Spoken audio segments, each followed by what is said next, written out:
This has a spiritual application, which I'll make before I read this story. God's work should not be done alone. It is not to be done just by the pastor, just by the deacons, just by the trustees, just by the Sunday school teachers. It is a work that's to be done by everyone. So all of us need to have a participating part in God's work. That's not going to come up.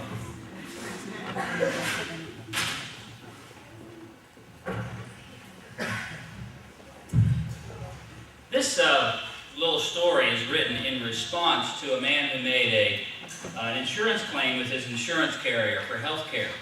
And he had written to his insurance company, and on the block that said, "How did this accident occur?" which was an accident, you'll see, he wrote the following.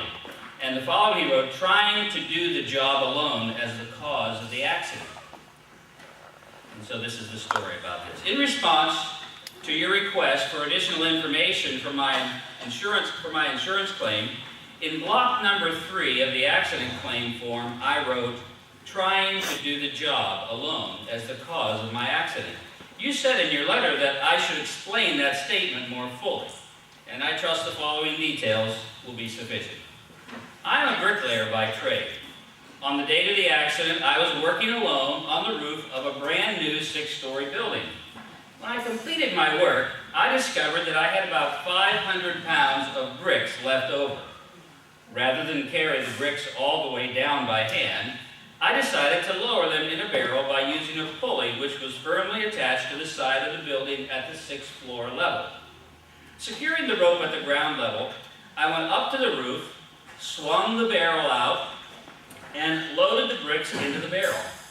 Then I went back to the ground and untied the rope, holding it tightly to ensure a slow descent of the 500 pounds of bricks. You will note in block number 22 of the claim form that my weight is 150 pounds.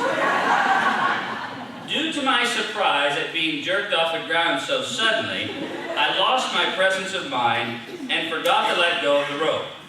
Needless to say, I proceeded up the side of the building at a very rapid rate of speed.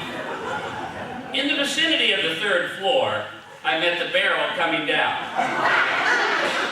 This explains my fractured skull and collarbone. Slowed only slightly, I continued my rapid ascent, not stopping until the fingers of my right hand were 2 knuckles deep into the pulley. By this time, I had regained my presence of mind and was able to hold tightly to the rope in spite of my pain. At approximately the same time, however, the barrel of bricks hit the ground, and the bottom fell out of the barrel. Devoid of the weight of the bricks, the barrel then weighed approximately 50 pounds. I refer you again to block number 11 regarding my weight. As you might imagine, I began a rapid descent down the side of the building.